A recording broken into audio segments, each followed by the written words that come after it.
quien es Yahshua HaMashiach. Bueno, el día de hoy nos va a ministrar nuestro amado doctor Eduardo Órdenes Cortés. Él es médico oftalmólogo, es de Chile, del país de Chile, encargado de la Keilah de Gozo y Paz en Talca, Chile, y nos va a dar la segunda parte del Pesaj de Esther. Los dejo con él. Amén.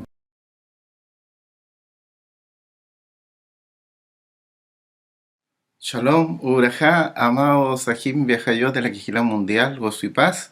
Les habla el Ro Eduardo acá desde la Quijilá de Chile, Talca. Vamos a continuar con el estudio del Pesaj de Esther. Vamos a hacer una oración para comenzar hoy el estudio. Bendito Yahshua HaMashiach, te damos toda Rabá, Padre amado, por permitirnos estudiar una porción de tu Torah. Que no sea el hombre que hable, Abacao, sino que sea mostrada al mundo tu palabra preciosa, bendito Yahshua HaMashiach.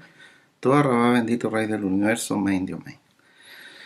Bueno, Jim, ya comentábamos la otra vez, ¿no es así? Y les comparto una imagen del lugar físico al cual estamos refiriéndonos, la historia de la reina Esther en pleno imperio persa, ¿no es así? En pleno imperio persa, este gigantesco imperio persa que por el sur llegó al océano Índico, por el norte a todas esas zonas de los montes Arales, al este se extendió prácticamente casi hasta la India, y por el poniente llegó hasta el mar Mediterráneo, dominó todo el Asia Menor, el Egipto. Es hasta ese entonces donde se desarrolla el imperio persa, siglo V antes de nuestro don Yahshua HaMashiach. Es el imperio más grande conocido de todos los tiempos, más grande que el imperio egipcio, más grande que el imperio asirio, que el imperio babilónico, que también había existido, ¿no es así? Que es el imperio más grande que existe. Vamos también a recordar rápidamente a través de esta diapositiva, ¿sí? Que habíamos hablado ya también de que el pueblo en los tiempos de Esther, para que nos ubiquemos también cronológicamente, ya había vivido bajo el yugo de varios reyes persas paganos y dimos algunas características de la cultura persa. Ahí está Ciro, Cambises, Darío el Grande, ¿no es así? Jerjes I, Asuero, Artajerjes. No son los únicos reyes persas, ¿no es así? Después de Artajerjes, por supuesto, todas estas fechas son antes de nuestro don Yahshua HaMashiach. Después del 423 siguen algunos reyes persas, pero ya el imperio persa, ya uno diría que con Artajerjes, ya en el año 420 en adelante, entra en una franca declinación, ¿no es así? Hasta que es derrotada completamente por Alejandro Magno. Y llega el otro imperio ahora, que es el imperio griego. De los reyes, por supuesto, resumidamente, nos importa para el estudio de la Tanaj, de la palabra bendita del Eterno, el gran rey Ciro, ¿no es así? Que es el que en el año 539, 538, da el edicto para que, a favor de la casa de Judá, que puede volver a reconstruir el templo en Jerusalén y salir del cautiverio persa, que representa también el cautiverio babilónico. Tenemos también, es muy importante, el rey Darío el Grande, que gobierna entre el 522 y 486, que, por qué no decirlo, donde el imperio persa logra su mayor apogeo. Darío es constructor de grandes capitales persas, levanta mucha infraestructura, como por ejemplo Persépolis. El mismo Susa lo moderniza mucho en esos tiempos. Y el rey Darío el Grande también se preocupa de mejorar ostensiblemente la infraestructura de la carretera imperial persa o el camino real persa, que era importante también en esos tiempos tener buena comunicación. Y por supuesto tenemos de importancia el Jerjes I o Asuero, que es el que se casa, el rey persa pagano que se casa con la reina Esther, en los tiempos del libro de la reina Esther, que más o menos nosotros podemos ubicar entre el 473 y 474 antes de nuestro don Yahshua HaMashiach. Después también el hijo de Asuero, Asuero muere de una forma violenta unos años después del libro de la reina Esther, es asesinado y toma el poder su hijo Artajerjes. Este es un Artajerjes primero, pero hay varios Artajerjes después. Artajerjes es importante porque él, ¿se acuerdan? Nehemías era el copero de Artajerjes, de este hijo del rey Asuero, y él de alguna forma da edictos a favor en algunos momentos, porque también a veces se pone en contra de la reconstrucción ya de la ciudad de Jerusalén como tal, porque ya estaba reconstruido el segundo templo. El segundo templo, recordemos que se termina de construir después de el término de los 70 años del cautiverio de Babilonia. Recordemos que eso sucedió el 515 antes de nuestro don Yeshua HaMashiach, ahí más o menos al séptimo año del gobierno del rey Darío el Grande, ¿sí? Eso aquí no es como para que nos sirva de recordatorio, ¿sí? Entonces vamos a empezar diciendo en forma general que el objetivo del libro de Esther, como hemos estudiado en lo que nos ha enseñado el amado siervo, el Roe Javier, en los distintos audios y los distintos estudios, uno va un poquito integrando los elementos de tanta enseñanza que da el amado siervo, toda la que el Eterno lo bendiga y le dé buena y larga vida. El objetivo del libro de Esther es animar a los judíos a volver al israelita. En este libro está como especificado la casa de Judá, pero de volver a Israel. Ese es el objetivo general del libro de Esther, animar al pueblo a volver a Eretz Israel. No a ser bendecidos en la asimilación, porque la asimilación no es bendición. Mucha casa de Judá, y nosotros bendecimos a la casa de Judá, enseña que cuando el pueblo sale de Egipto con el siervo Moshe para introducirse a la tierra de Israel, es una forma de que explica que el Eterno quiere bendecir a su pueblo haciéndolo volver a la tierra de Israel. Pero por otro lado ellos dicen que el milagro de Purim en el libro de Esther es como una confirmación del Eterno a que el pueblo israelita tiene el derecho también a vivir tranquilo en la asimilación. Y eso no es así. El Eterno, y eso uno lo ve en toda la Tanaj, y no es una excepción el libro de Esther, siempre quiere que su pueblo vuelva a su tierra que Él le dio, ¿no es así? Esta tierra de la cual fluye leche y miel, ¿no es así? Y que muchas veces nuestros padres, por falta de fe, y no es una crítica, sino que todo nos sirve para enseñanza, costó que entraran.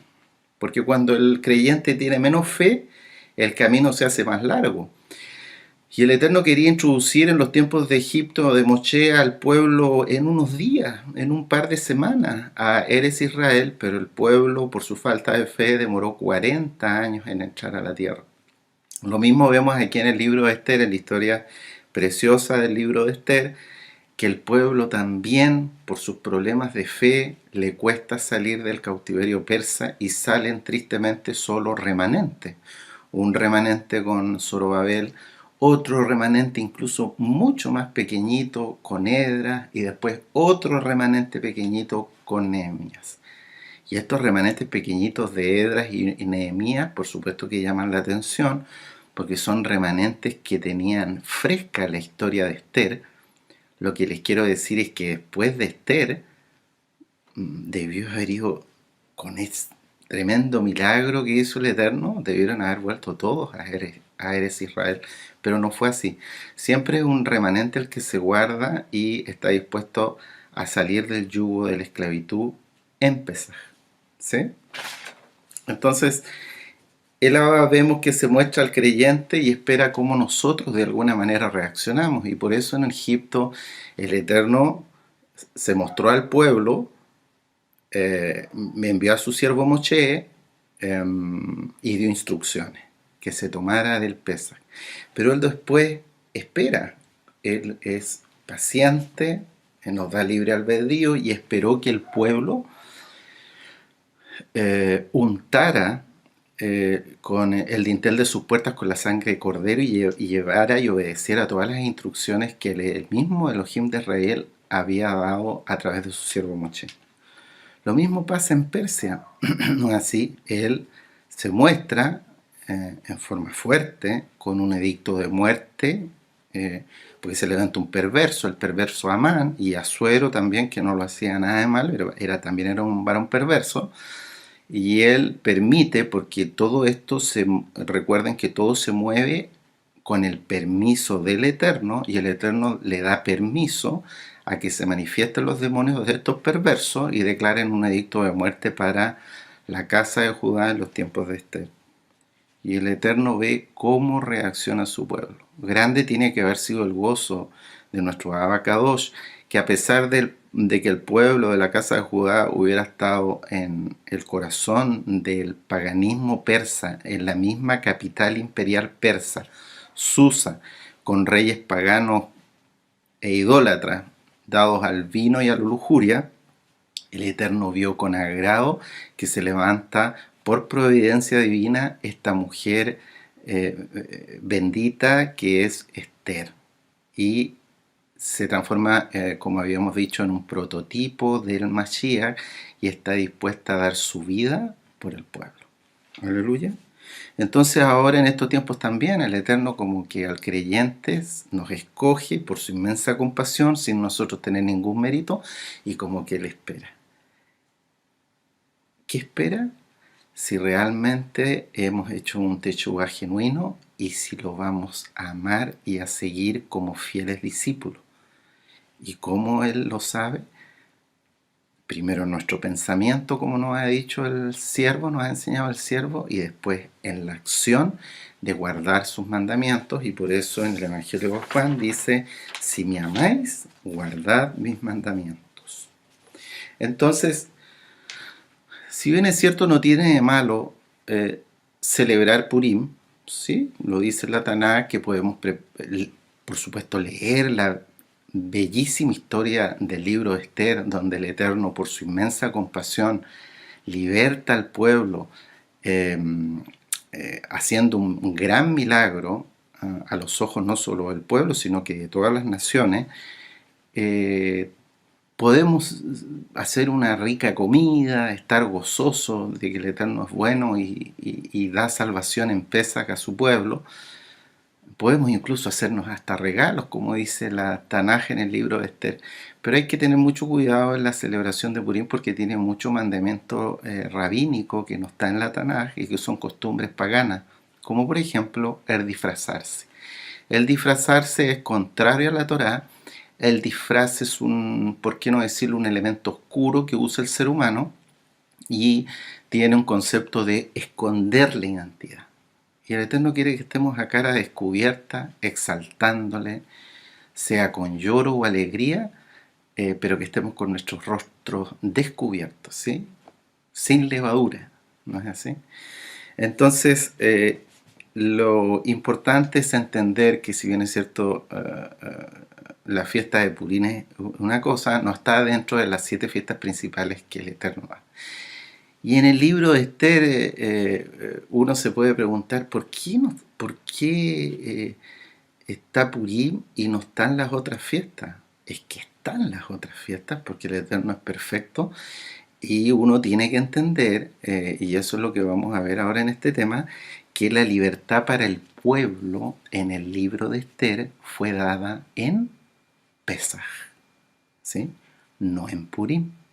En Purim ya se concreta, es la fecha que el Eterno determina, que se concrete la orden a favor de los judíos, donde salen a guerrear contra los que les querían hacer daño, en Adar, en el mes número 12 del calendario hebreo. Pero la libertad del Eterno la había dado en Pesaj, ¿sí? Haciendo en términos generales que el pueblo hiciera Teshuvá, elimina la figura del antimashiach más potente, que es el perverso Hamán, y eso es lo que vamos a ver a continuación, ¿sí? Entonces vemos que la víspera de Pesaj empieza la tragedia para el pueblo en el libro de Esther. Y eso vamos a ir a Esther capítulo 3, versículos 12 y 13. Dice la palabra del Eterno en Esther 3, 12 y 13. Entonces fueron llamados los escribanos del rey en el mes primero, Abib, el día 13 del mismo, en víspera de Pesaj, y fue escrito conforme a todo lo que mandó Hamán, el perverso Hamán, a los sátrapas del rey, a los capitanes que estaban sobre cada provincia y a los príncipes de cada pueblo, a cada provincia según su escritura y a cada pueblo según su lengua, en nombre del rey Asuero fue escrito y sellado con el anillo del rey persa. Y fueron enviadas cartas por medio de correos, a todas las provincias del rey con la orden de destruir, matar y exterminar a todos los judíos, jóvenes y ancianos, niños y mujeres, en un mismo día, en el día 13 del mes 12º, que es el mes de Adar, y de apoderarse de sus bienes. Siempre los perversos hacen lo mismo. No solo se han conformado a través de la historia con matar y asesinar a nuestro pueblo, sino que son ladrones y se quedan con sus bienes, ¿sí? Entonces, tenemos que entender el contexto que en esta víspera de Pesaj el pueblo sufre esta terrible noticia, un edicto de muerte para todo el pueblo. Entonces, vamos a ver Amós 8:10. Amós 8:10. Amós está después de Oseas y Joel. Oseas, Joel, Amós en la mayoría de las Biblias. Y Amós 8:10 nos dice la palabra del Eterno: y cambiaré vuestras fiestas en lloro, y todos vuestros cantares en lamentaciones, y haré poner cilicio sobre todo lomo, y que se rape toda cabeza, y la volveré como en llanto de unigénito, y su postrimería como día amargo. Entonces, en víspera de Pesaj, que nosotros, todo Rabal Eterno, algunos son más nuevecitos, otros más viejitos, llevamos varios Pesaj ya, todo Rabal Eterno, porque el Pesaj es una fiesta donde el corazón del creyente, en el Adón Yahshua HaMashiach y su bendita Torah, se goza, ¿no es así? Entonces, es terrible y uno tiene que... ¿Qué es lo que hacemos en víspera de Pesaj? Estamos contentos, quizá muy cansados físicamente. Nos ponemos a sacar la levadura de nuestras casas, los panes con levadura. Nos preocupamos de que estén todas las compras bien porque ya vienen los Shabbatot de la fiesta. Nos gozamos, compramos cosas mucho más ricas de la comida habitual que comemos semana a semana, ¿no es así? Porque es una fiesta. Estamos preocupados de que estén bien nuestro ceder de Pesaj, ¿no es así? Que esté el mejor vino, que esté todo lo mejor para la fiesta. Entonces en esos tiempos tiene que haber sido así también. Ellos tenían sus banquetes preparados, su mejor vino, sus mejores vestimentas, las mujercitas con su mejor vestido, los varoncitos con su mejor traje, todo preparado para la fiesta del 13 de Aviv, y llega este decreto de muerte. Y como que este decreto de muerte uno también, si lo ve de una perspectiva, como que es una tribulación enorme para el pueblo en esos tiempos del rey Asuero, pero es una tribulación que impacta mucho más a los que viven cerca del centro del paganismo, que lo representa la capital imperial de Susa, donde estaba el rey y todo el poderío persa. Los que vivían más cerca del palacio en Susa son los que se enteran más rápido de esta tragedia. En víspera de Pesaj, un 13 de abril, y el gozo de la fiesta, como dice Amós, se transforma en lloro. La casa de Judá, los israelitas, los judíos que vivían más lejos de Susa, recuerden que el imperio persa era gigantesco, y el pueblo dentro del imperio persa vivía en distintos lugares. ¿sí? No solo vivía en Susa, vivía en muchas localidades. Algunos vivían en la frontera de la India, eso lo dicen los historiadores y restos arqueológicos. Algunos judíos vivían muy lejos en la frontera de la India porque eran buenos los negocios allá. Fueron como los pioneros, los primeros en hacer lo que en la Edad Media después iba a ser la famosa ruta de la seda. Otros vivían en las costas del mar Mediterráneo, en Sardis, donde había un activo comercio, eh, en muchos lugares, ¿no es así? Entonces, mientras más lejos habían israelitas del poder central, donde estaban estas figuras del antimachía, en Hamán, que eran Hamán y el rey Asuero, ellos se enteraron mucho después del 13 de Aviv de este edicto de muerte. ¿Sí? ¿Se entiende? Miren, para entender mejor esto, yo les voy a mostrar esto. Eso aquí yo le coloqué ruta real persa, pero en otros escritos de historiadores se conoce como la carretera imperial persa. La carretera imperial persa. Los imperios siempre se han preocupado de tener buenas vías de comunicación, sobre todo los imperios, pero cualquier nación, ¿no es así? Pero a los imperios les interesaba tener buenas vías de acceso y buenas carreteras, ¿sí? Y esta carretera imperial persa, la cual es muy modernizada por el rey Darío, donde se llevaron los mayores adelantos en el imperio persa, donde uno puede decir donde llegó a su máximo apogeo el imperio persa con el rey Darío, era una carretera gigantesca que unía localidades diversas, donde vivían distintas etnias, razas, donde se hablaban distintas lenguas, y que tenía la característica de... ¿Y por qué lo hacían los imperios? No solo el persa, sino que los distintos imperios le interesaba tener buenas carreteras imperiales por dos grandes razones. Uno, tener un acceso rápido para cobrar los altos impuestos de los cuales perdón, los reyes persas y cualquier imperio se abastece, ¿no es así?, de los altos impuestos que ponen a los súbditos del imperio. Entonces necesitaban estas vías rápidas para cobrar los impuestos y segundo, necesitaban carreteras rápidas e importantes para que se movilizaran sus tropas en caso de sublevaciones. Y sí, claro, hay muchas sublevaciones dentro de la historia del Imperio Persa.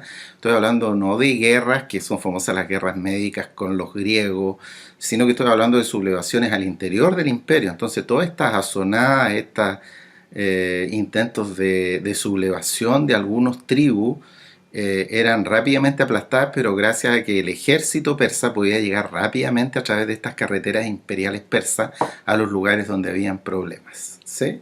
Eso está documentado en muchas... Hay unos famosos archivos militares de Persépolis que son dan cuenta de muchas azonadas de distintas tribus en distintas partes del imperio. Entonces, miren, Ajim, esta carretera imperial persa tenía una vía principal, y la vía principal, aunque aquí no se ve tan bien en este mapa, iba de aquí donde dice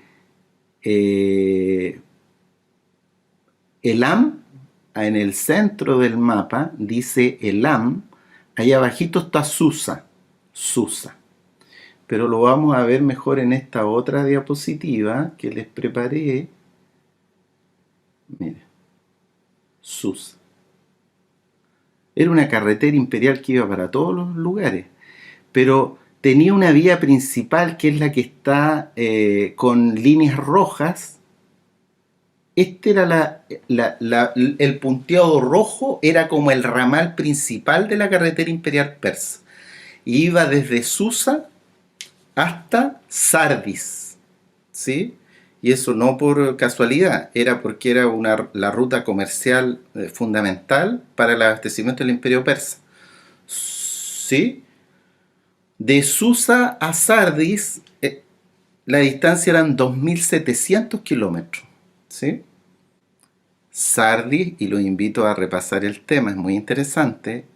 El Roe tiene un tema en la página de YouTube Shalom 132 que habla sobre la quejilá de Sardis, la quejilá de Sardis, mesiánica, que está en Apocalipsis, que era una quejilá que tenía la característica de estaba la cabeza de muerte del dragón, así se llama el tema. Son dos temas, los invito a repasarlo.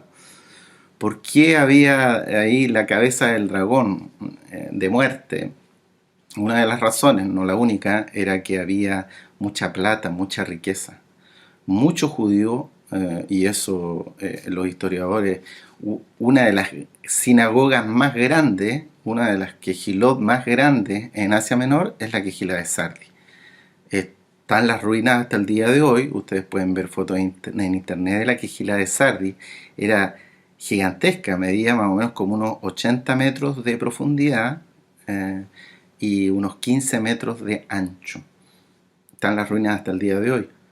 Entonces en Sardis, que era como una fortaleza, era donde se producía el comercio, era una zona riquísima, había oro, había una industria textil de telas finas muy pujante, y se producían muchos intercambios ya de dinero y de mercancías con los puertos principales de la costa mediterránea, ¿sí?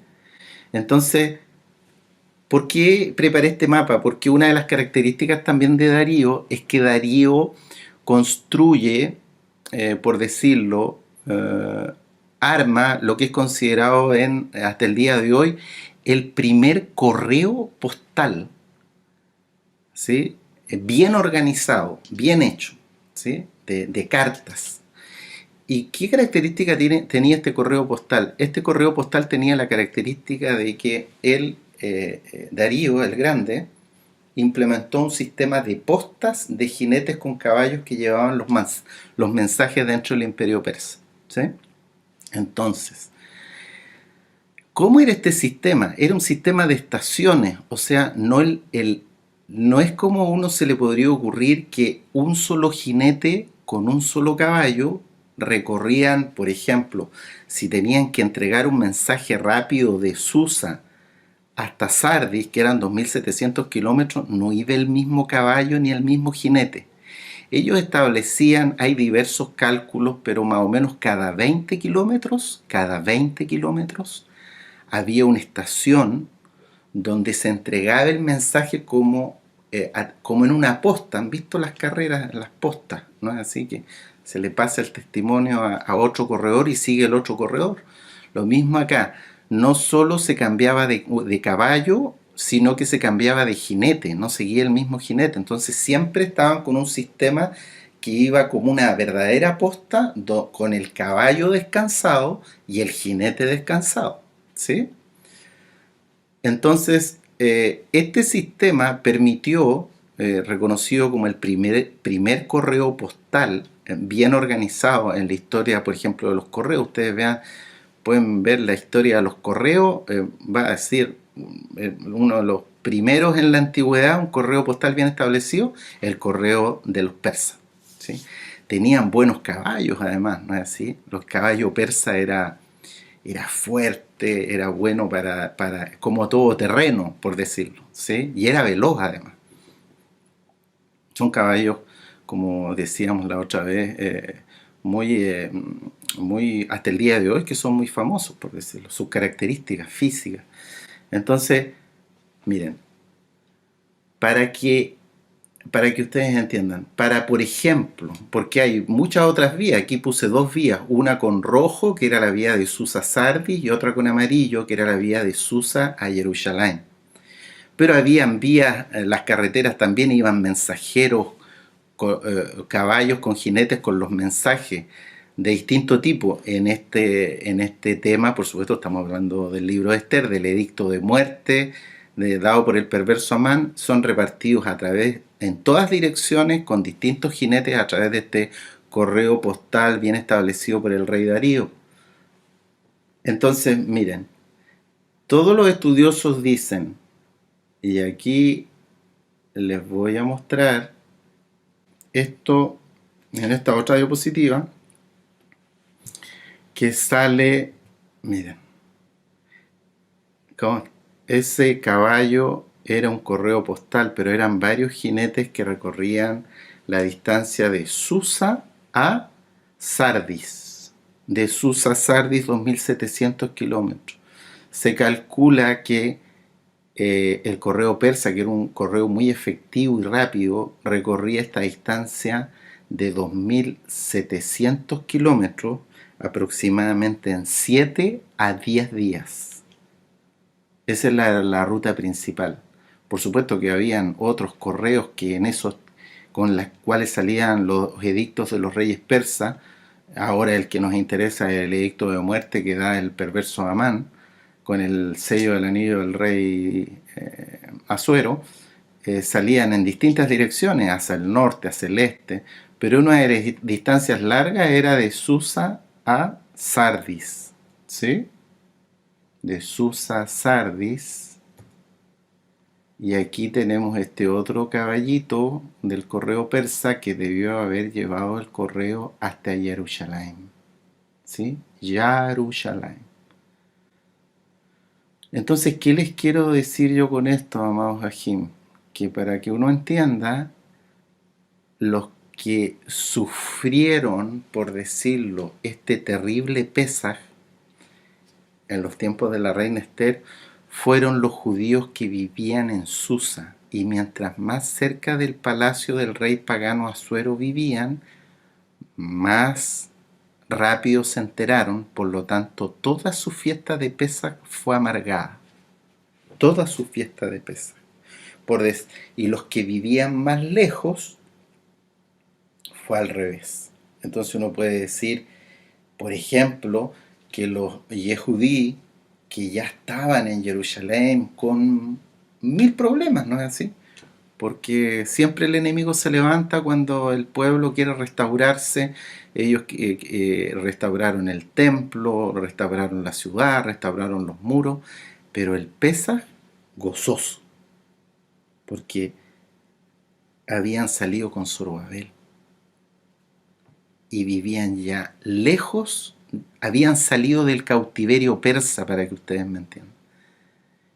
¿Sí? Y por eso nosotros tenemos que salir del cautiverio, del mundo, de todas esas reuniones sociales vanas, de reuniones familiares vanas que teníamos. Ya no tenemos contacto con esas cosas, por lo tanto es como que estamos lejos de Susa y tenemos Pesaj gozosos, ¿sí? Entonces ahí les voy a repetir para que vean ahí la animación. Perdón. A ver si funciona esto.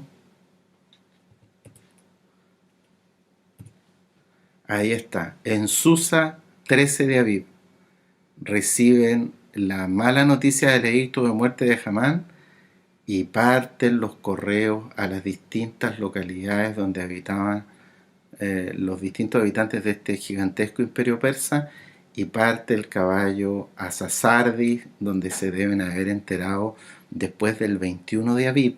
Por lo tanto, los judíos que vivían en Sardis tuvieron un Pesach, un Hamatza y un Bekurim en Shalom, gozoso. Después igual se enteraron del terrible edicto y tuvieron que hacer techubá, como todos tenemos que hacer techubá, ¿no es así? Pero me refiero en específico al simbolismo del Pesaj de Esther.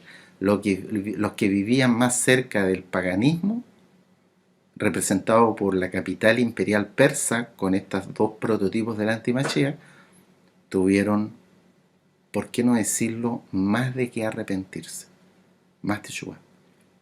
Y aquí tenemos la animación del caballito del correo postal persa que va a Jerusalén, donde debe haber llegado muchos días después, era un poco más cerca, pero igual los Ajim que habían salido a reconstruir el templo con Zorobabel tuvieron un Pesaj,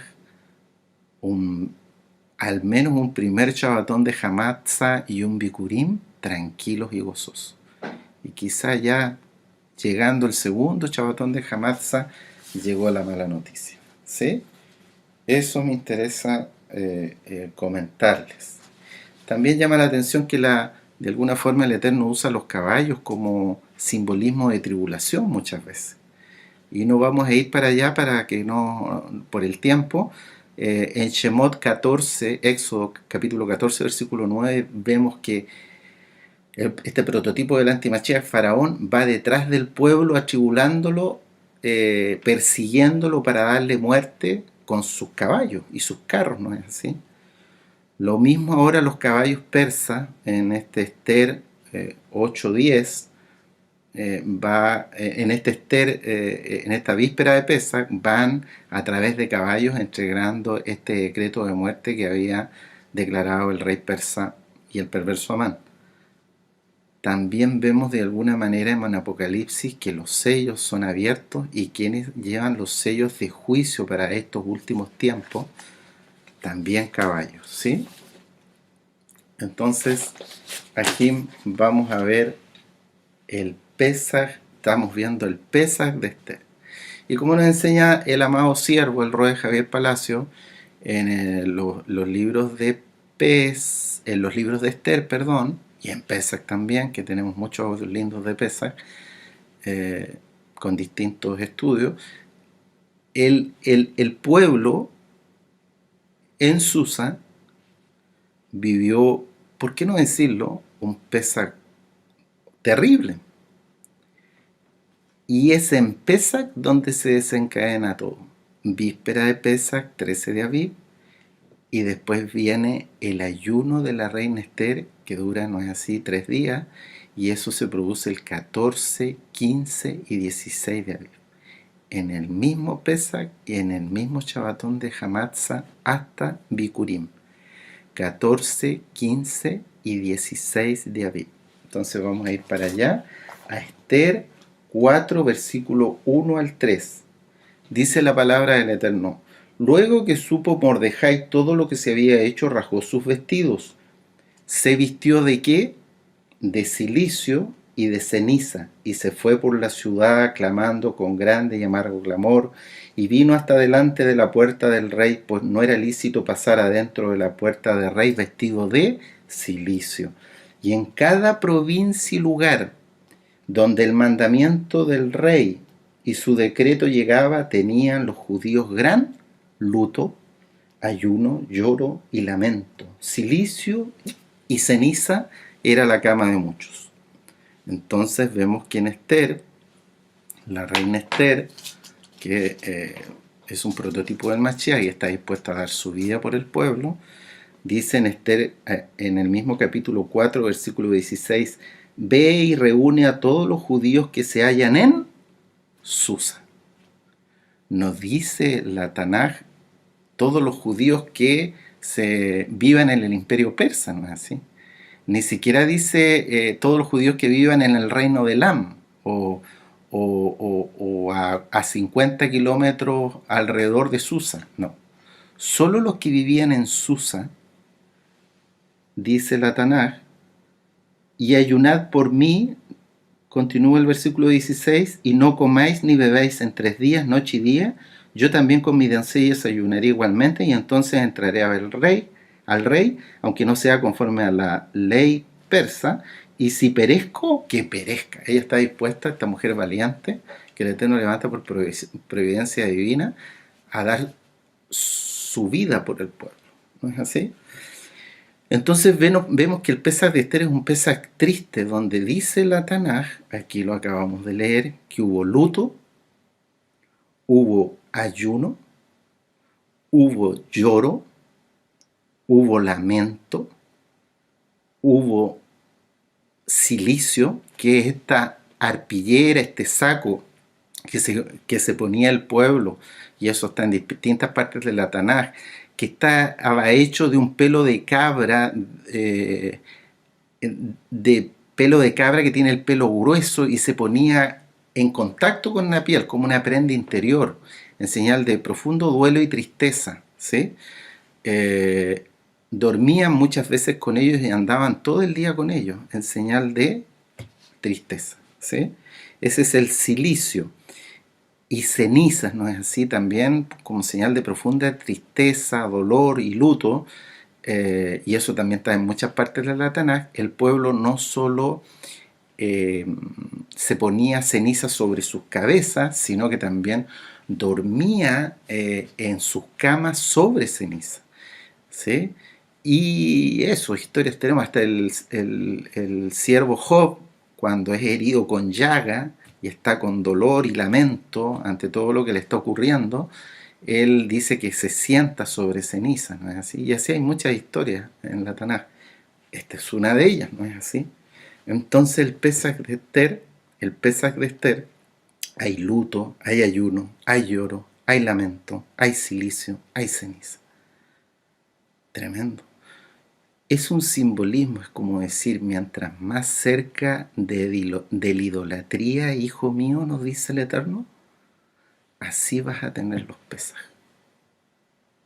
Y es así, y eso vamos a ver Joel 2.12. Joel 2.12. Dice, por eso pues, ahora dice Yahweh, convertíos a mí con todo vuestro corazón, con ayuno, lloro y lamento. Porque el Eterno esto no lo manda sin objetivo, Él es perfecto, su plan de redención es perfecto. Es porque quiere que el pueblo haga Teshuvah, ¿sí? Entonces,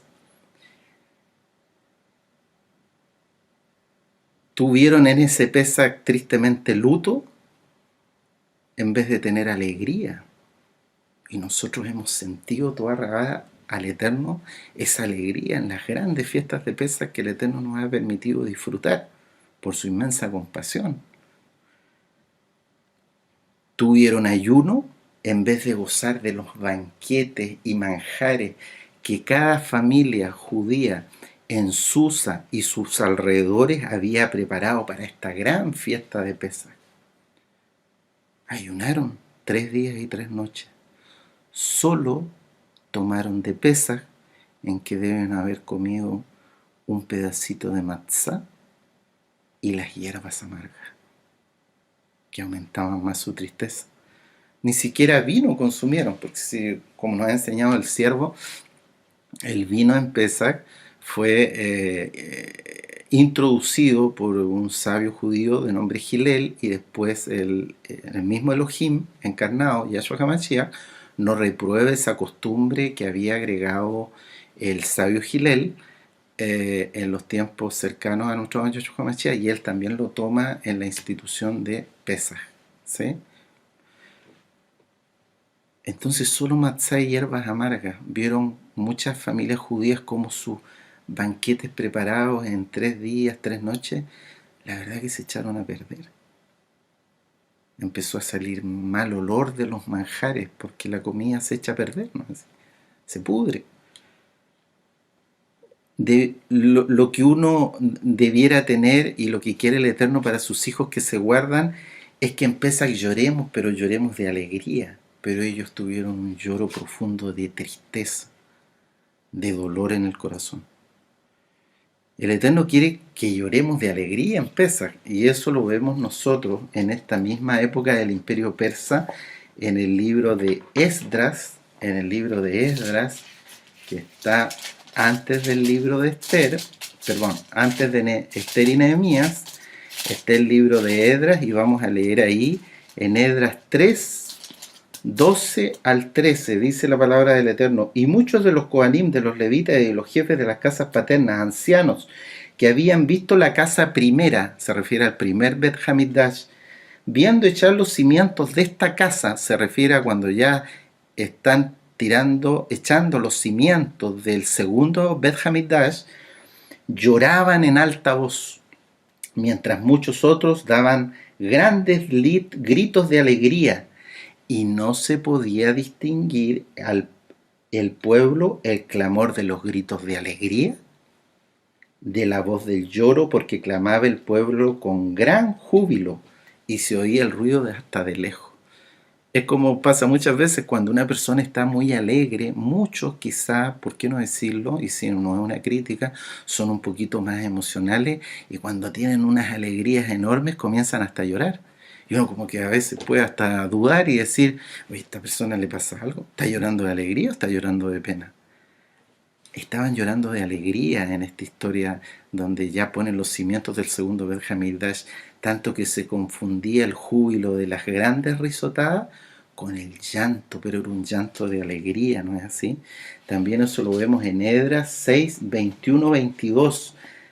Esdras capítulo 6, 21 y 22. Comieron los hijos de Israel que habían vuelto del cautiverio con todos aquellos que se habían apartado de las inmundicias de las gentes de la tierra para buscar a Yahweh, Elohim de Israel, y celebraron con regocijo la fiesta solemne de los panes sin levadura 7 días, por cuanto Yahweh los había alegrado y había vuelto el corazón del rey de Asiria. Es un simbolismo, se refiere al rey Darío, persa, hacia ellos para fortalecer sus manos en la obra de la casa de Elohim, del Elohim de Israel. Entonces el pueblo, por eso les digo, las cartas empiezan con este terrible edicto de muerte, no llegaron a Jerusalén, ellos se gozaron en la fiesta. Eso es lo que quiere el Eterno en la vida del creyente, que se guarda en santidad y se aleja de la idolatría. Tuvieron lamento en la fiesta de Pesach de Esther, hubo lamento en el pueblo. Mucho lamento de mil cosas. ¿Por qué no hice esto? Debía haber hecho esto. Te fallé en esto, Abacadosh, etcétera, etcétera, etcétera. Pero nosotros ahora pasamos un Pesach y los que se guardaron en santidad también en esa época estaban, porque en esta historia de Esther recordemos que ya estaba construido el segundo Bet Hamikdash, estaba construido el segundo templo. Esta historia de Pesach es más o menos en el 474 antes del Mashiach.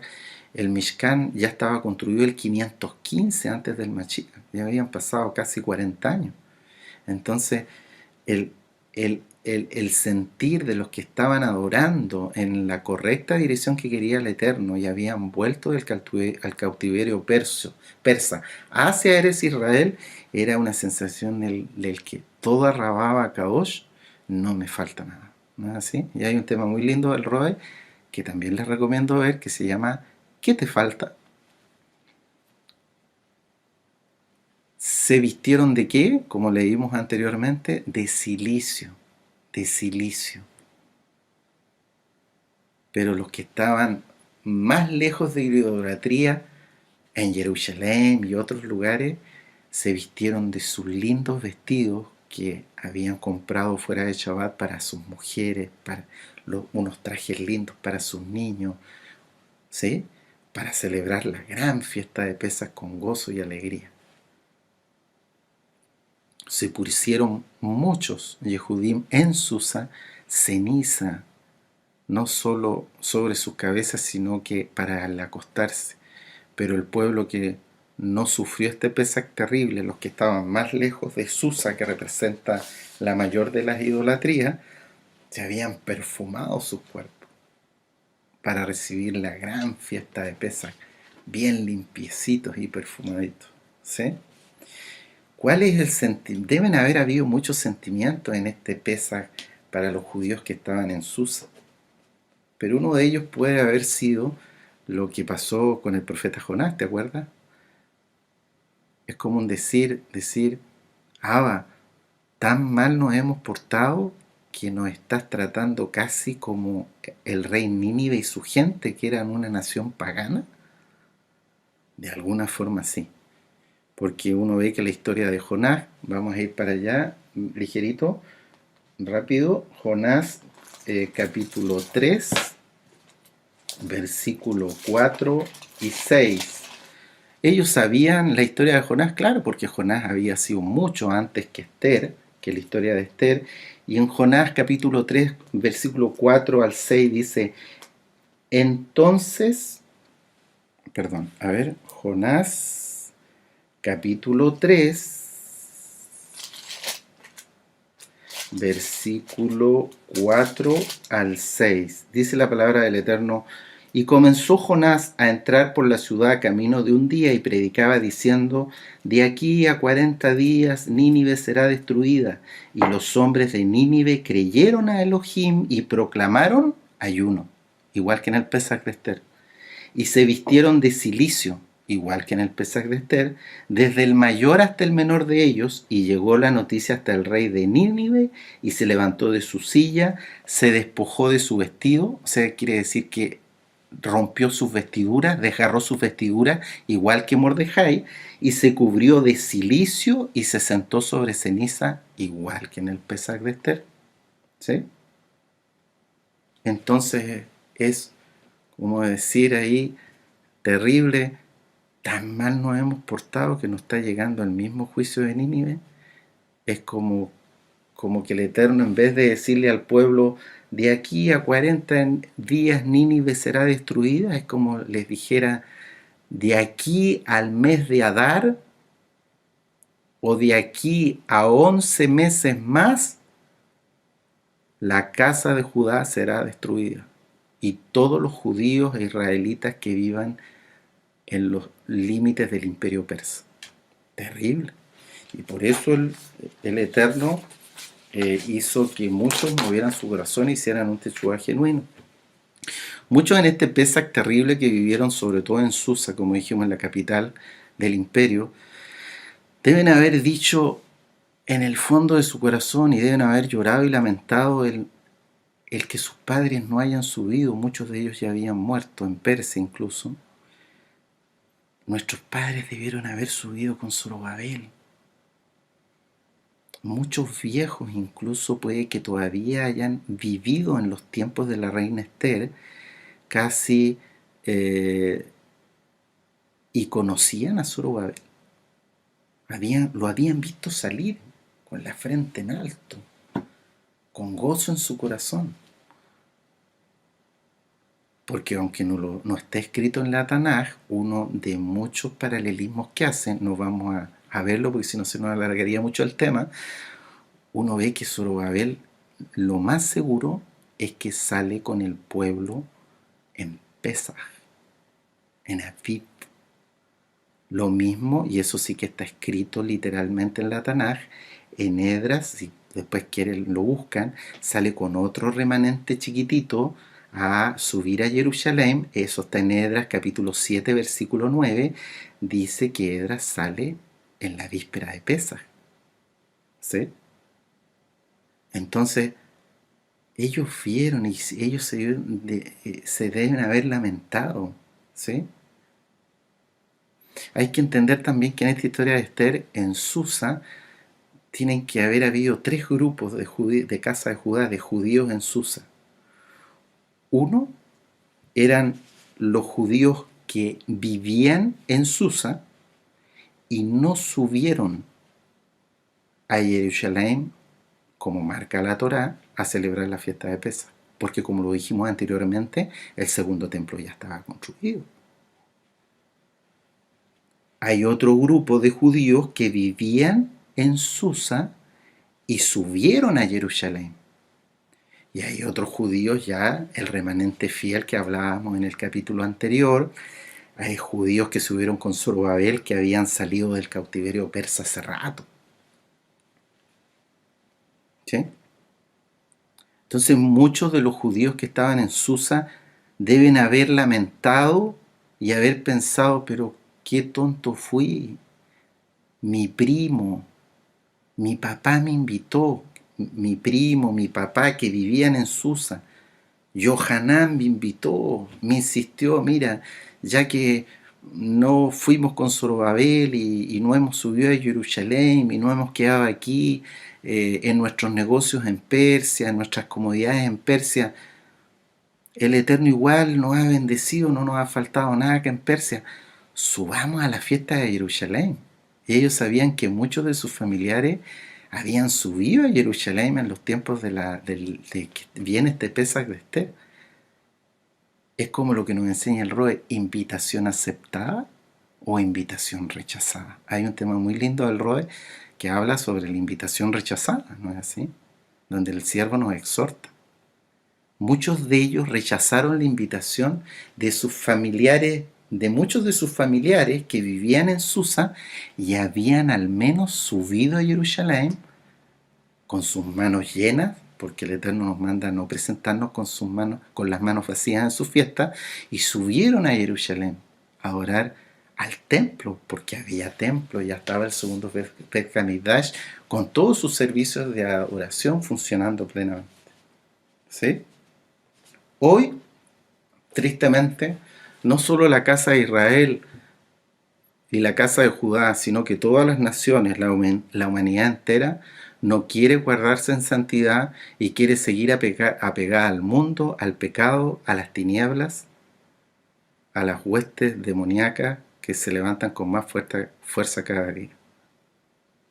Por lo tanto, lo pesa que nosotros podemos esperar en estos últimos tiempos, tristemente, para los que no se guardan en santidad, para los que han vacilado en la Torá, no han querido tomarse de Yahshua HaMashiach y su bendita Torá, es igual que en el Pesach de Esther.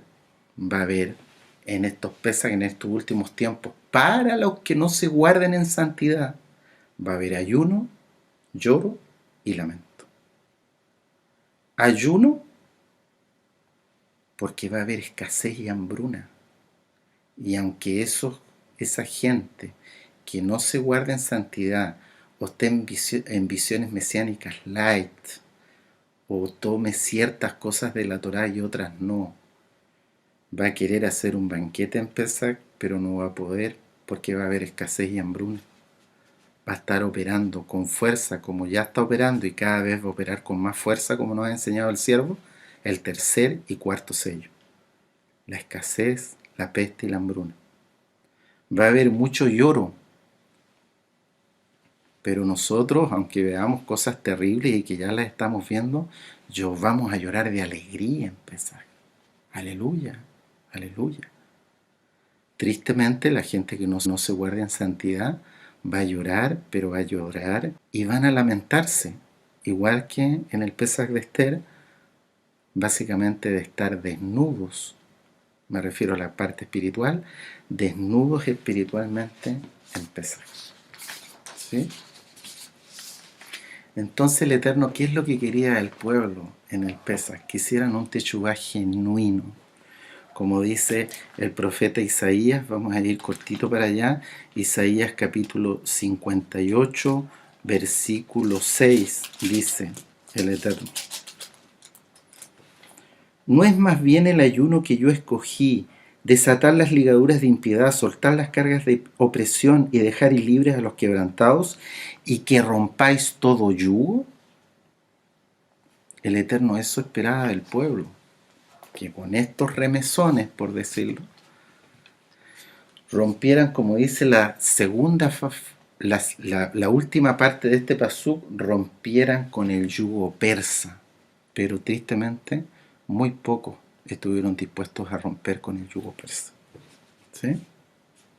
Son los que hicieron un teshuvá genuino.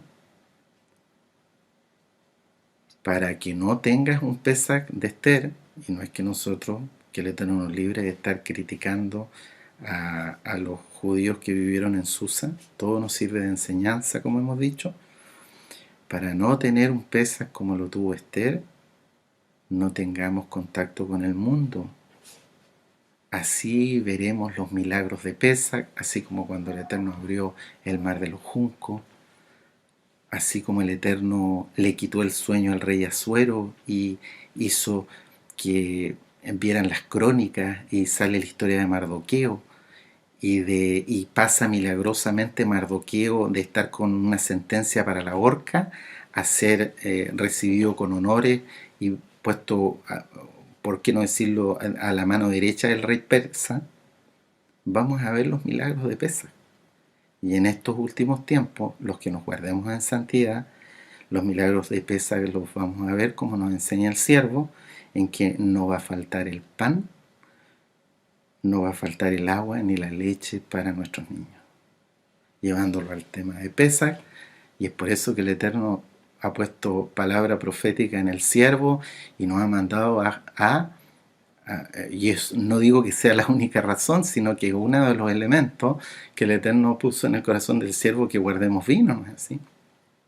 Es como que nosotros dijéramos, no va a faltar la matzá, el vino, ni las mesas con banquete para nuestros hijos en la gran fiesta de Pesaj.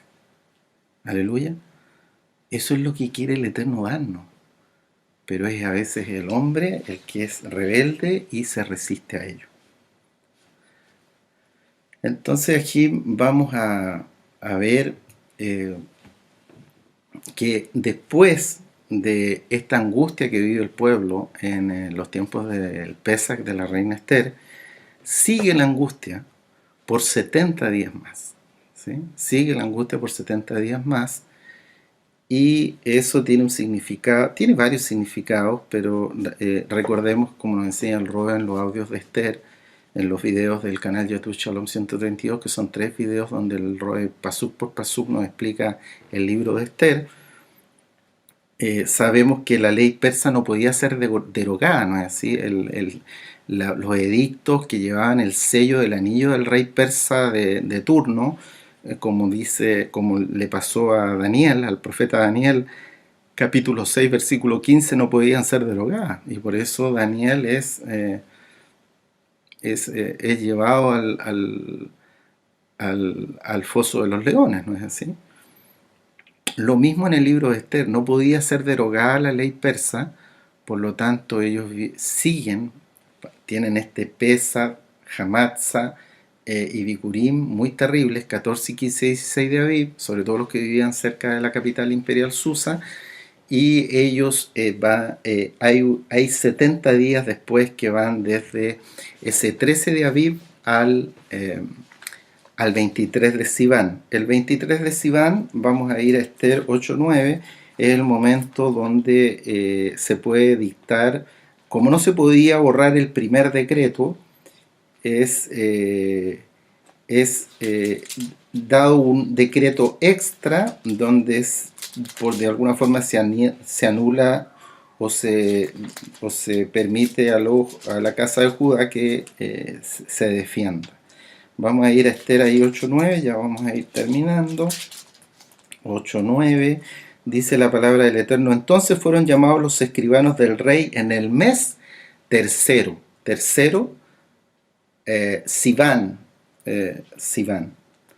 ¿qué es Sivan?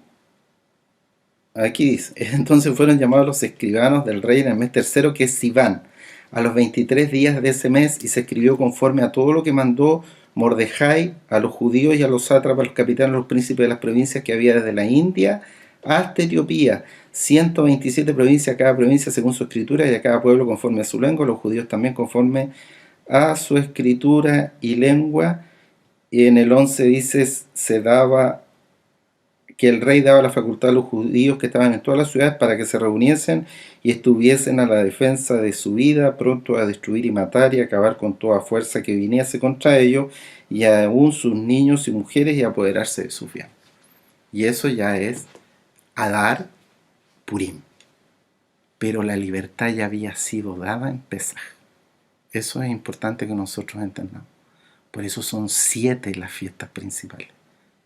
La libertad del pueblo en los tiempos de la reina Esther, en los tiempos del imperio persa, siempre el Eterno los dio en Pesaj. Zorobabel salió en Aviv. Esdras salió en Aviv. No vamos a ir para allá, pero más adelante Nehemías también sale con un remanente pequeñito y dice, lo puedes revisar después, Nehemías capítulo 1 y 2, el Nehemías, que era el copero del rey Artajerjes, sale en Aviv. Aviv, siempre la libertad en Pesaj, ¿sí? Entonces, eso, Jim, yo creo que ya lo vamos a dejar por acá, aunque me gustaría mostrarle quizás las 2 últimas diapositivas. Miren, esta diapositiva que les estoy compartiendo es para que ustedes más o menos se ordenen más en cuanto a ver, 70 años. ¿Qué podemos ver acá? Miren, la destrucción del primer templo, como dice a su izquierda, fue en el 586 antes de nuestro Don Yeshua HaMashiach. Después viene el edicto del rey Ciro que permite a la casa de Judá subir a Jerusalén a reconstruir el templo. Eso fue en el 539. La mayoría de los estudiosos, porque no sale literalmente en la Tanaj, dice que Zorobabel debe haber salido el 538. Otros dicen 537, pero el edicto fue dado el 539. Después viene la inauguración del segundo templo. Ya construido el segundo templo, todavía no está la ciudad de Jerusalén construida, ni los muros, pero ya el segundo templo está operativo con todos los servicios de adoración en 515 antes de nuestro don Yahshua HaMashiach. Entonces vemos aquí abajo un periodo de 70 años, que son los 70 años del cautiverio, del 586 al 515 antes de nuestro don Yahshua HaMashiach, son 70 años, y después del 515 al 445, que es cuando baja Nehemías con el último remanente, y entre medio está la historia del libro de Esther en el 473 al 474 antes de nuestro don Yahshua HaMashiach, también vemos un periodo de 70 años de otra generación.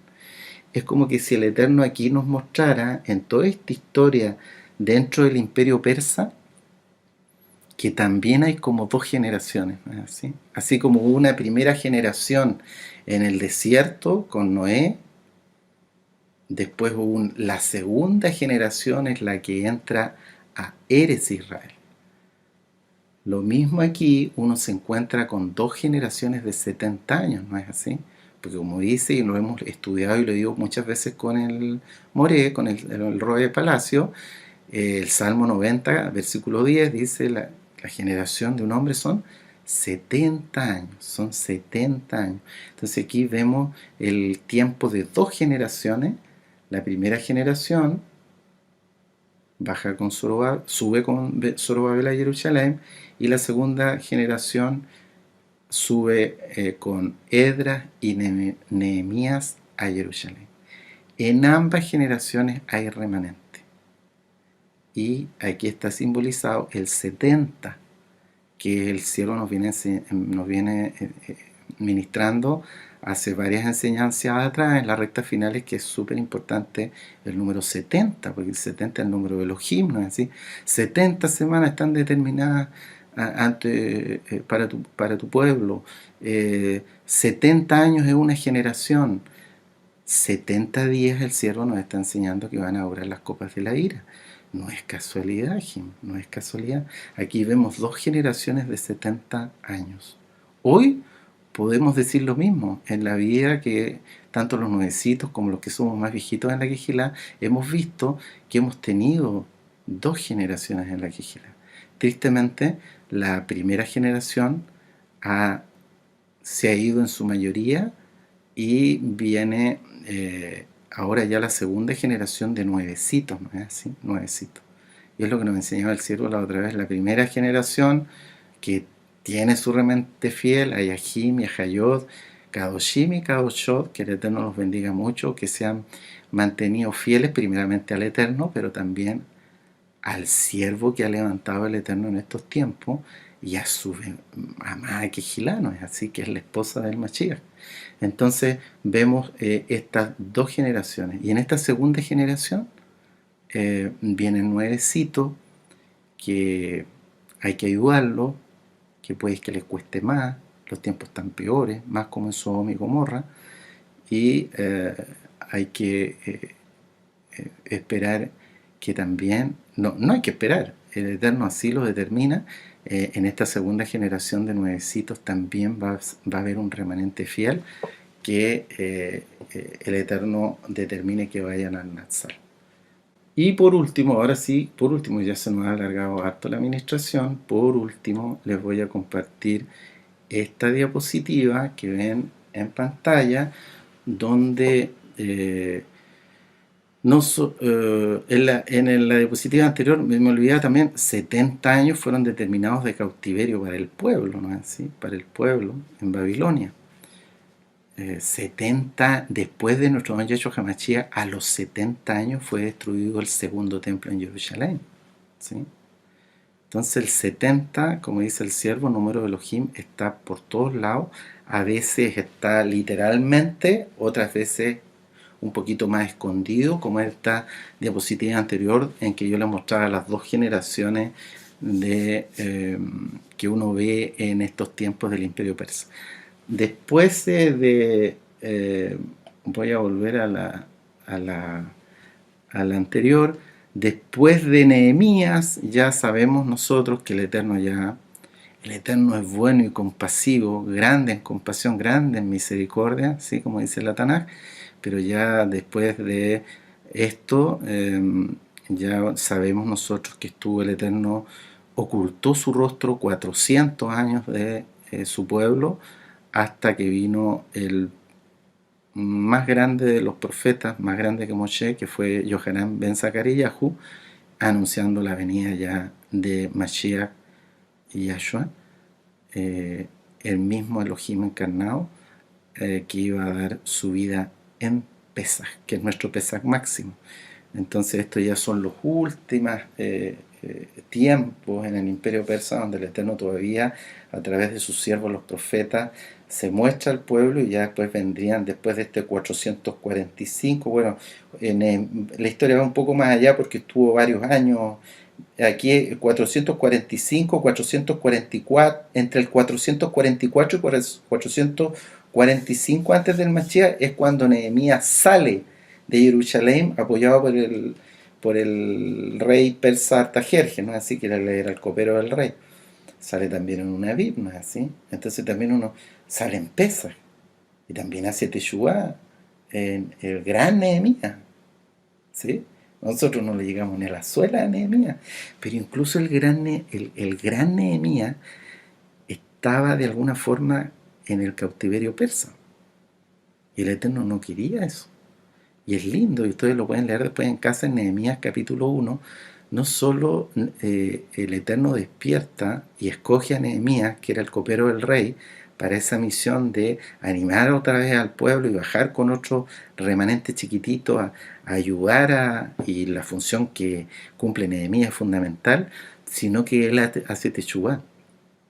¿Por qué? Porque él le pregunta, si van a Nehemías 1, le pregunta a amigos de él que habían subido a Jerusalén y que estaban en Jerusalén ya, y les pregunta ya cómo estaban las cosas.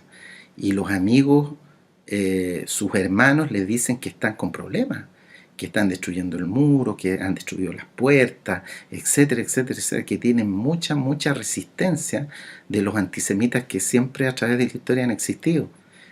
Entonces Nehemías llora al final. Es muy parecido al libro de Esther. Tiene lloro, tiene lamento. Es como que Nehemías hubiera despertado, hubiera dicho, sí, no era cualquier cosa el ser el copero del rey, era un cargo importante, y eso lo enseña el siervo en el libro de Nehemías, que también les aconsejo que lo repasen y lo estudien.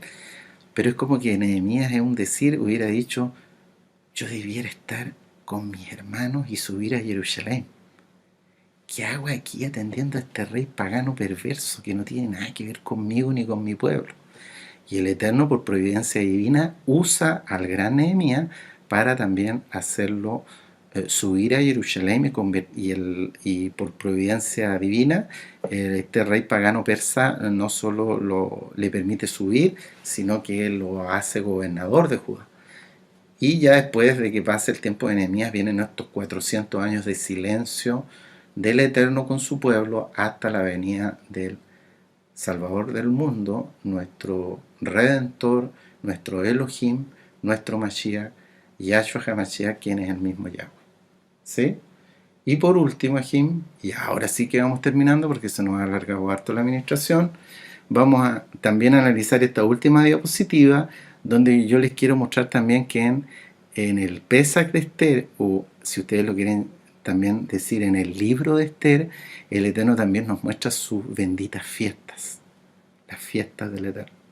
Entonces aquí vemos de izquierda a derecha que en Aviv, el 1 de Aviv, el 13 de Aviv, 14, 15 y 16 de Aviv, está el ayuno, el lloro y el lamento del pueblo, viene la Teshuvá, viene ese Pesach triste que viven nuestros amados Ajim de la casa de Judá, viene después una etapa, por decirlo, de incertidumbre hasta el 23 de Sivan, que está marcado aquí en esta cronología, que el 23 de Sivan viene en definitiva, ya por decirlo, ya la tranquilidad al pueblo. ¿Por qué? Porque el 23 de Sivan, que es el tercer mes, pongo Sivan y debiera haber puesto Nisan también, para que ustedes me entiendan, porque algunos dijeron, oye, pero ¿por qué el Rey Eduardo pone Sivan ahí si es el tercer mes? Porque esos son nombres paganos.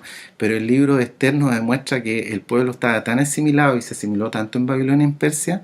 ¿Se acuerdan que yo les nombraba en el tema anterior que habían salido hasta con los nombres de los meses? Hasta la misma reina Esther, que estaba con un nombre pagano, y salen con todos los meses con nombres paganos cuando el Eterno no lo hizo así. En el libro de Esther, tanto el mes primero, que es Aviv, como el tercer mes, que es el tercer mes, no tiene nombre, el Eterno no le puso un nombre pagano, es el único libro junto con Nehemías donde sale en el hebreo original Nisan y sale Sivan en el hebreo original. Así es la asimilación, tanto que el Eterno así como que nos muestra y lo deja marcado. No quisiste salir del yugo persa, no quieres salir del mundo, yo voy a dejar en estos libros tal cual para que vean la asimilación que había en esos tiempos con nombres paganos que él no mandó a poner a los meses.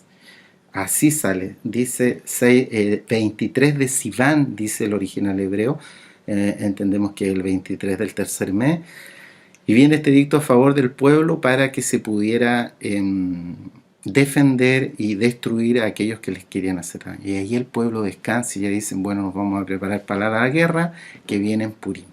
¿Sí? Entonces aquí vemos que el pueblo pasa en dolor, lloro, lamento, ayuno, etcétera, etcétera, como lo vimos, desde el 13 de Aviv.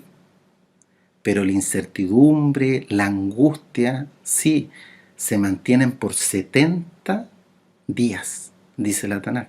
Porque si uno cuenta del 13 de Aviv al 23 de Sivan, pasaron 70 días hasta que ya tuvieran el cambio del edicto de muerte a un edicto a favor al pueblo. Entonces, en estos 70 días también vemos que el pueblo que vive en incertidumbre también nos está remarcando como que es como una generación. Nos está mostrando el Eterno, ¿no quisiste salir del cautiverio de Babilonia en 70 días?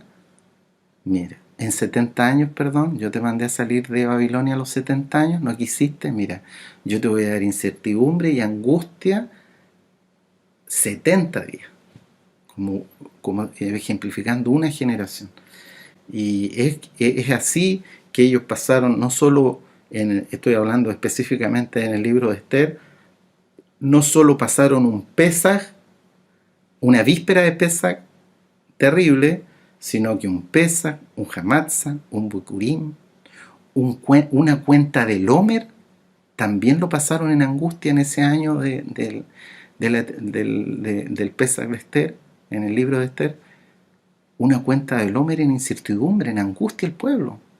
Sí, como que un poquito más descansados, porque el Eterno había derribado la figura principal del antimachías, que era el perverso Amán, y se habían producido cosas bonitas porque estaban un poquito más, por qué no decirlo, confiados, que ya ahora Mordejai lo oía más el rey porque le había dado honores y lo había vuelto, por qué no decirlo, como su mano derecha, ¿no es así?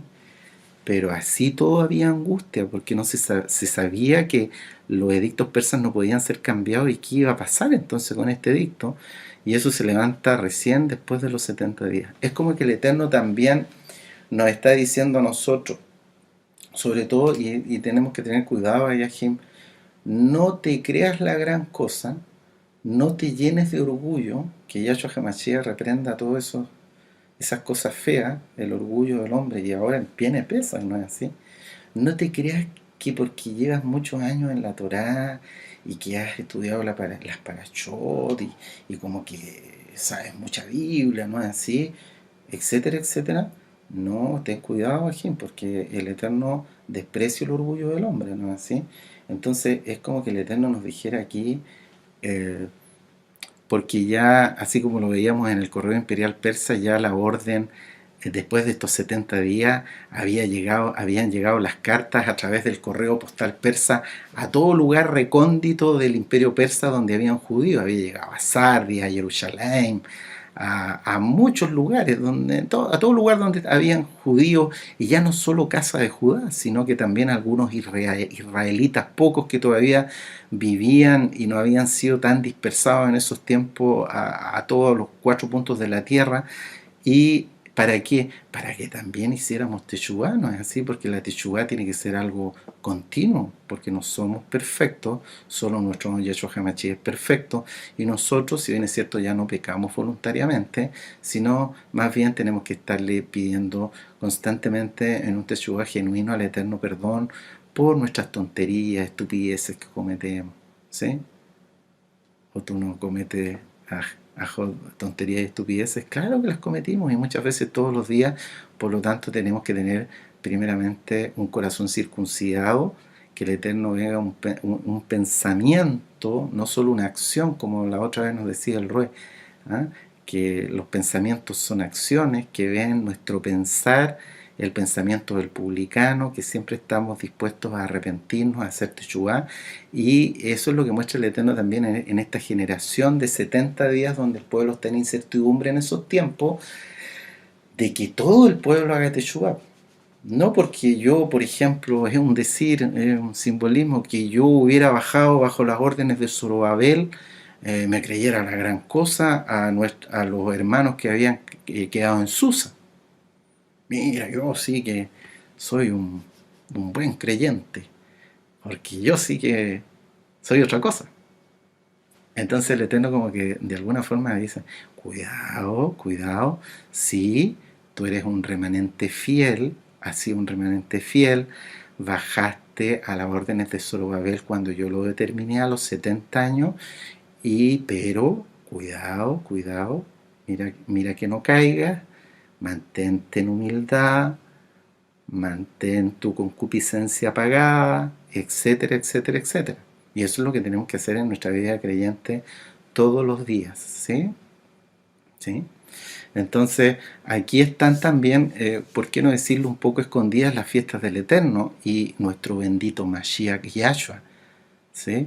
Porque es como que aquí, en el libro de Esther, como que vemos claramente qué es lo que pasa en todas las fiestas de la primavera, ¿no es así?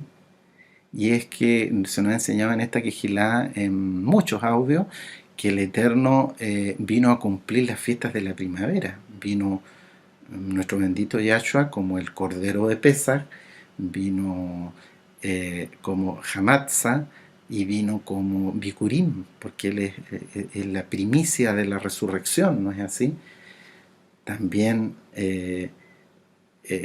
está en la cuenta del Omer y Shavuot, ¿no es así? Y Shavuot, en Hechos capítulo 2 y en muchas otras porciones de la Tanakh, nos muestra, ¿no es así?, cuando el santo bendito de Israel entrega su bendito Ruach HaKodesh al pueblo. Y eso es lo que nosotros tenemos que siempre estarle pidiendo al Eterno en humildad, que nos llene de su bendito Ruach HaKodesh. Pero en este libro de Esther están las otras fiestas que viene ahora Mashiach a cumplir, no se nombran, están como más escondidas, por decirlo, y es como que nos dijera, yo vine a cumplir las fiestas de primavera, pero ahora en estos últimos tiempos voy a venir a cumplir las fiestas de otoño, que son, como dice ahí en el cronograma, después del 23 de Sivan, que era el tercer mes, viene Yom Teruah, Yom Kippur y la gran fiesta de Sukkot, el milenio. Aleluya. Y después viene Adar, el 12º mes. Pero el pueblo, te vuelvo a insistir, tuvo la libertad en la gran fiesta de Pesach que ya se aproxima, ¿sí? Así todo, en Purim vemos, al final del libro precioso de Esther, vemos, no vamos a ir para allá, pero dice que mucha gente que no era parte del pueblo se judaizaban por temor, porque vieron el poder del Elohim de Israel. Parecido, ¿te acuerdas? En el libro de Jueces, capítulo 1, Josué capítulo 1, en el libro de Josué capítulo 1, Rahab, lo mismo en Egipto. Rahab le tiene temor al Elohim de Israel y hace Teshuvá, porque sabía los milagros que con Moshe y Aarón el Elohim de Israel había hecho, había abierto el mar del Junco, y había temor en Jericó,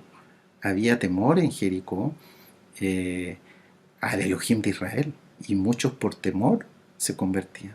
Lo mismo va a pasar en estos últimos tiempos. Muchos, así como pasó en los tiempos de Esther, muchos de las naciones creyeron y se convirtieron al Elohim de Israel, aunque haya sido por temor, porque dice que se judaizaban por temor. O sea, lo que quiere decir es que volvieron a la raíz hebrea, reconocieron al Elohim de Israel, aunque sea por temor. Hoy sabemos que va a pasar lo mismo.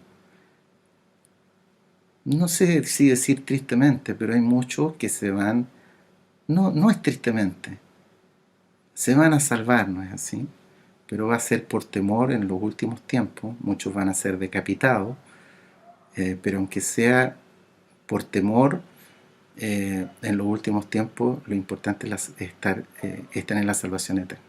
Aunque te insisto que nosotros no somos mártires, queremos tener buena y larga vida, y queremos no solo tener buena y larga vida, sino que el Eterno, por su inmensa compasión y sin tener nosotros ningún mérito, nos otorgue el privilegio de ser parte de su esposa y llevarnos con él en el Natsal. Eso, amados Ajim.